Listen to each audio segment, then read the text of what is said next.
matagumpay ang katarungan.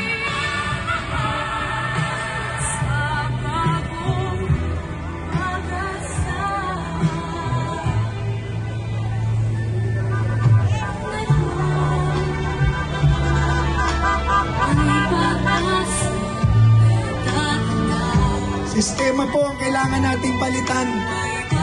Hindi na obra na palitan lang ng palitan ng tao. Ilang subok na natin yon, 1986 pa. Pagbabago, yan po ang ating panalangin. Palitan na natin ang sistema saan na natin kaya.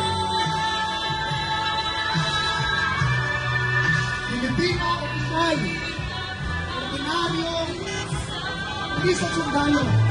Magsasama-sama tayo bilang Pilipino.